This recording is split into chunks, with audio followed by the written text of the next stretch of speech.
2023년 한 해를 주님 안에서 복된 한 해가 되시기를 다시 한번 축복합니다. 지난 가을부터 정책당회를 준비하면서 2023년도에 어떤 주제로 또 어떤 각오로 새해를 또 목회를 시작할까 하는 가운데 말씀을 묵상하면서 기도하는 가운데 하나님의 기쁨이 되는 교회라는 주제를 주셨습니다. 사실 지난 3년 동안 코로나를 통해서 우리 모두 미국 우리 차타노가 지역뿐만 미국뿐만 아니라 전세적으로 또 아직도 끝나지 않는 그런 상황인데 어떤 어려운 일 또 낙심되는 일 자꾸 이렇게 반복되는 이런 과정에 우리 하나님께서 우리를 사랑하시고 우리를 구원하여 주시고 우리에게 기쁨을 주시는데 이 코로나라든지 어떤 경제 침체라든지 이런 것을 통해서 자꾸 이렇게 축소되며 우리 어떤 웃음과 기쁨을 잊어버리는 그런 차원에서 다시 한번 하나님의 기쁨이 되는 교회, 기쁨을 회복하자라는 주제로 한번 정했습니다. 우리 주보를 보면은 옆으로 보면은 올해 주제를 잡았습니다. 2023년 표요 하나님의 기쁨이 되는 교회. 그래서 오늘 본문 읽었던 스바냐 3장 17절 말씀인데 우리 다 같이 하나님의 기쁨이 되는 교회 한번 외칠까요? 예, 좀 학교 같지만 시작. 하나님의 기쁨이 되는 교회. 한 사람 안 하신 것 같은데 다시 한번 시작. 하나님의 기쁨이 되는 교회. 그래서 여러분의 개인과 또 여러분의 가정과 또 우리 자녀들까지도 온 교회가 새해 2023년을 시작하면서 하나님의 풍성하심, 하나님의 주시는 기쁨을 회복하는 저와 여러분 온 교회가 될 수 있기를 축복합니다. 어떻게 보면은 상황이 그렇게 밝지는 않습니다. 부정적인 요소들이 더 많습니다. 조금 전에도 말씀하신 것처럼 코로나가 다 끝난 것은 아니고 또 지역마다 이게 또 확산화되는 또 염려가 되는 그런 일도 있습니다. 경제적으로도 그렇고 정치적으로도 그렇고 사회적으로 또 개인과 가정들 생활마다 그 임팩트, 영향을 받지 않는 그런 가정들이 없을 만큼 어떻게 보면 기쁨의 요소들을 다 이리저리 다 뺏어가는 일들만 있습니다. 그러나 오늘 스바냐 선지자는 말씀처럼 기쁨을 회복하라, 저와 여러분에게 기쁨을 회복하라 라는 말씀을 우리에게 전하는 줄 믿습니다.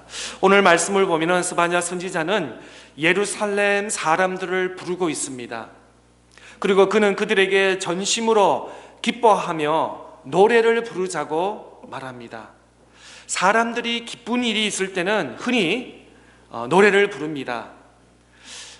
올림픽에 금메달 시상을 할 때 그 단위에 쓰면서 나라의 국기가 올라가고 그 나라의 국가가 합니다. 그리고 그 선수가 4년 동안 땀을 흘리고 노력해서 그것이 수영이든 야구든 레슬링이든 눈물을 흘리면서 그 나라를 위해서 그 나라를 대표해서 아마 영광의 기쁨의 눈물을 흘릴 것입니다. 얼마 전에 혹시 여러분 월드컵 축구 보셨나요? 축구에 아르헨티나가 승리를 거뒀습니다. 그리고 온 나라가 지역마다 비디오를 봤더니 대통령도 나오고 다 나와가지고 축제를 하면서 또 그날을 할로데이로 설정할 만큼 온 기쁨이 있는 그런 것을 여러분 경험했을 것이고 보았을 것입니다. 그런데 스바냐는 말하는 노래는 단순히 기쁨이 좋아서 노래를 부르는 차원이 아닌 것입니다. 하나님을 예배하는 찬양과 같은 것입니다. 하나님께서 하신 일들을 생각하며 하나님을 높이기 위해서 찬양하는 것입니다. 그런데 스바냐 1장 2절에는 이렇게 시작하고 있습니다. 여호와께서 이르시되 내가 땅 위의 모든 것을 전면하리라 라는 말씀으로, 오히려 심판과 저주의 말씀으로 시작하는 것을 보게 되는 것입니다. 그런 상황에서는 이 스바냐 선지자는 예루살렘 사람들을 향해서 그렇게 밝은 어떤 월드컵 챔피언십을 이긴 거라든지 이런 것이 아니라 오히려 하나님의 두려운 심판과 회개를 요청하는 그런 분위기, 그런 시기에 있는 것을 보게 되는 것입니다. 그런데도 스바냐는 예루살렘 성도들에게, 백성들에게 노래를 부르라, 하나님을 찬양하라 라고 요청하고 있는 것입니다. 하나님의 기쁨이 되는 교회, 네 가지로 한번 말씀을 정리해 보았습니다. 첫째, 우리를 구원하시는 하나님. 오늘 본문을 읽지 않았지만 3장 15절 말씀에 보면은 이렇게 기록되어 있습니다. 여호와가 내 형벌을 제거하였고 내 원수를 쫓아냈으며 이스라엘 왕 여호와가 내 가운데 계시니 내가 다시는 화를 당할까 두려워하지 아니할 것이라. 17절 말씀, 너희 하나님 여호와가 너희 가운데 계시니 그는 구원을 베푸실 전능자시라. 그가 너로 말미암아 기쁨을 이기지 못하시며 너를 잠잠히 사랑하시며 너로 말미암아 즐거이 부르며 기뻐하시리라. 그렇습니다. 우리가 어떻게 기쁨을 회복할 수 있습니까? 다른 것 모든 것을 다 제쳐놓는다 하더라도 우리는 하나님으로부터 구원을 받은 하나님의 백성, 하나님의 사람이라는 것을 우리는 확신하는 것입니다. 성경에서 많은 성경 구절이 있고 많은 어떤 단어들이 있습니다. 그 중에서 더 놀라운 것이 바로 구원, salvation, 구원이라는 것입니다. 저와 여러분은 구원받을 만한 자격이 있는 사람이 아무도 없습니다. 우리는 다 허물러 영원히 죽을 수밖에 없는 죄인의 신분이었습니다. 그런데 하나님의 아들 예수 그리스도로 말미암아 십자가의 죽으심으로 우리를 죄 용서하여 주셔서 하나님의 자녀, 하나님의 백성으로 구원받은 자라고 구약에서 또 신약에서 우리에게 이렇게 선포하는 것입니다. 구원보다도 더 은혜로운, 더 위대한 일이 우리 믿는 성도들에게, 우리 죄인 된 우리들에게 더 큰 일이 어디 있겠습니까? 하나님께서는 때로는 우리가 한 가지를 기도를 제목을 하면은 세 가지, 다섯 가지 응답으로 채워주십니다. 아니, 우리가 만약에 세 가지 기도를 하면은 하나님께서 10가지, 20가지, 아니 100가지로 채워주시는 그런 하나님인 줄 우리가 믿는 것입니다. 우리가 하나님을 예배하며 노래하는 것도 하나님이 우리를 구원을 베풀어 주셨기 때문에, 그 경험이 있기 때문에 우리가 이 새해 첫날 하나님께 나와서 예배를 드릴 수 있는 것입니다. 우리가 찬양할 수 있는 것이 그 증거가 무엇입니까? 바로 하나님으로부터 죄 용서함을 받았고 구원이 확실히 있기 때문에 우리는 여기서 하나님께 찬양과 찬송을 하나님께 올려드릴 수 있다는 것입니다. 다윗과 골리앗의 싸움에서도 어떻게 했습니까? 다윗은 이렇게, 어린 소년이 이렇게 말합니다. 나는 만군의 여호와의 이름으로 내가 나간다 라고 했습니다. 그랬더니 몰멜돌로 통해서 그 자이언트 같은 골리앗을 물리칠 수 있었던 것입니다. 우리가 하나님으로부터 구원을 받았기 때문에, 구원에 받은 확신이 있기 때문에 우리는 하나님 앞에 나아가서 예배할 수 있는 것입니다. 사탄은 우리를 절망시킵니다. 아니야, 너는 구원받을 만한 자격이 없어, 너 노래를 못해, 너는 할 수 있는 것이 아무도 없어, 아무것도 없어 라고 우리를 자꾸 끌어내리는 것이 바로 사탄인 것입니다. 그런데 반대로 하나님은 우리의 연약함에도 불구하고 절망 가운데, 어떤 상황이 좋지 않은 가운데서도 하나님께서는 어떻게 말씀하고 계십니까? 우리에게 소망을 두라, 하나님을 향해 찬양하라, 하나님을 향해 노래하라 라고 우리에게 말씀하고 있는 것입니다. 또 우리를 기쁨을 어떻게 회복할 수 있습니까? 두 번째로 하나님이 우리와 함께 하시다는 것입니다. 하나님이 함께 하시다. 다시 한번 3장 15절 말씀에 보면은 여호와가 내 형벌을 제거하였고 내 원수를 쫓아냈으며 이스라엘 왕 여호와가 내 가운데 계시니 내가 다시는 화를 당할까 두려워하지 아니할 것이다. 여호와 하나님께서 너희 가운데 in the midst, 너희 가운데 함께 하신다는 것입니다. 우리가 지난주에 크리스마스를 셀러브레이션 했습니다. 크리스마스 의미가 무엇입니까? 바로 임마누엘 하나님이 나와 함께, 하나님이 우리와 함께 한다는 것이 바로 성탄의 진정한 의미인 것입니다. 쇼핑하고 식사하고 여행하고 이런 것도 필요하지만 정말 진정한 의미에서 성탄의 의미는 임마누엘 하나님이 나와 함께, 하나님이 우리 가정과 함께 한다는 그 의미를 깨달을 때 진정한 성탄의 기쁨을 우리는 회복할 수 있는 줄 믿는 것입니다. 얼마 전에 뉴스를 들으면 가끔 아픈 뉴스를 들었습니다. 한국의 어떤 독거 노인이 혼자 죽음을 당했다는 것입니다. 그런데 이웃이 몇 날 며칠 후에 발견해서 안타까운 소식, 그 어르신에는 자녀가 없는 모양입니다. 그래서 이웃도 매일 왕래하지 않은데 그냥 어떤 추위 때문에 아니면 질병 때문에, 또 어떤 청년이 방에서 원룸에서 죽었다는 그런 소식을 들었습니다. 그런데 그 방을 조사해 봤더니 직장을 구하기 위해서 레즈메, 이력서를 100통이나 그 방에 깔려 있다는 것입니다.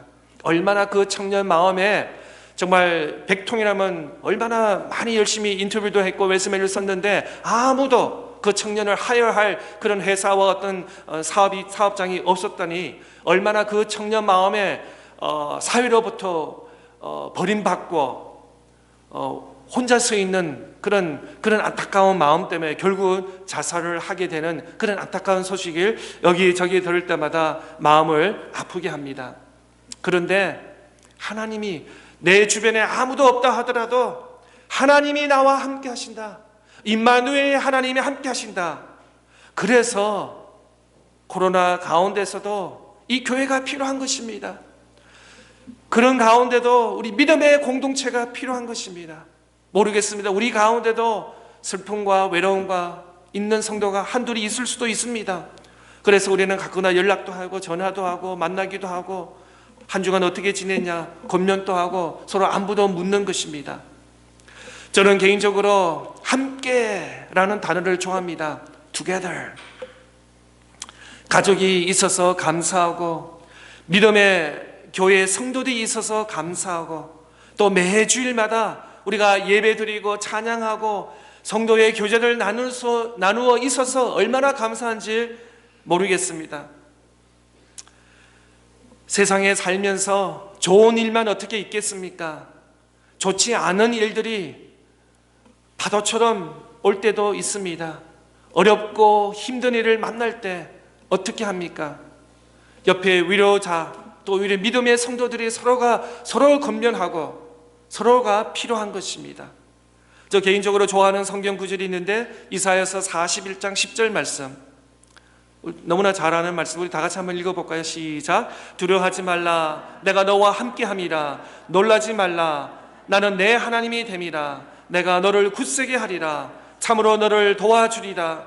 참으로 나의 의로운 오른손으로 너를 붙들리라. 아멘. 그렇습니다. 그 외에도 많은 성경 구절이 있는데 하나님께서 왜 우리에게 두려워하지 말라, 염려하지 말라, 걱정하지 말라고 하실까요? 우리를 너무나 잘 아시기 때문에, 우리는 너무나 잘 알기 때문에. 우리는 두려움도 많고 염려도 많고 걱정도 많고 사방 모든 요소들이 담대함보다는 염려와 두려움, 걱정이 더 많기 때문에, 그래서 어떤 학자가 카운트를 했어요. 두려워하지 말라, 이 말씀이 성경에 365번 기록되어 있답니다. 365번 어디 많이 들어본 숫자죠. 1년 캘린더가 365일이 있다고 합니다. 하나님께서 미리 아시고 우리 인간의 연약함을 아시고 늘 두려워하고 걱정하고 염려하고 안타까워 아파하고, 그렇기 때문에 두려워하지 말라, 염려하지 말라, 걱정하지 말라, 내가 너와 함께함이라 라는 위로의 말씀을 우리에게 하시는 것입니다. 이 말씀이 우리에게 위로가 되고 참 힘이 되고 위로가 될 수 있는 귀한 축복의 말씀이 될 줄 믿습니다.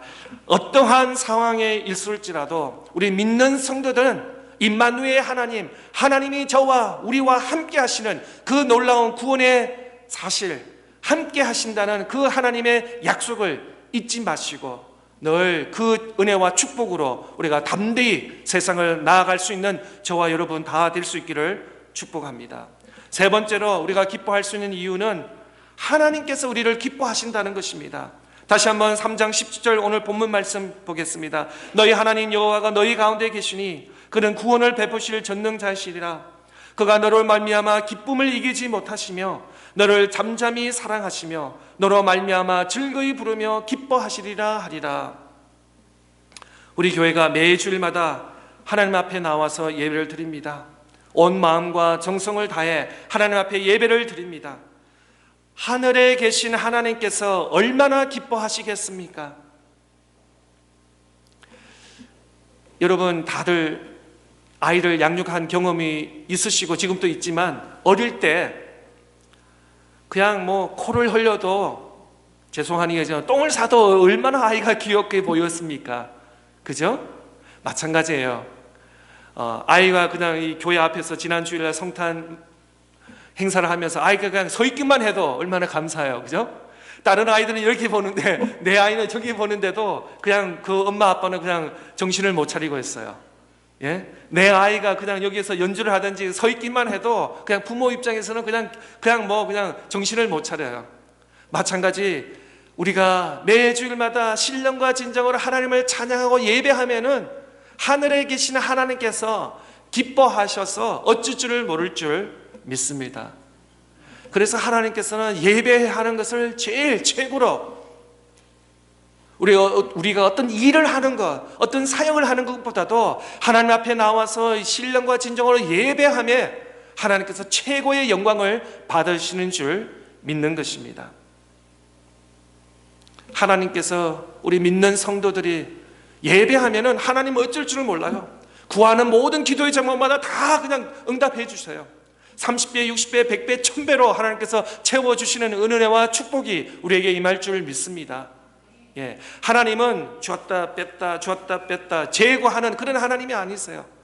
예, 하나님은 간구하고 기도하면은 그냥 하늘 문을 여시고 하늘의 은혜와 신령한 축복을 우리를 더럽혀 주시는 그런 하나님인 줄 믿는 것입니다.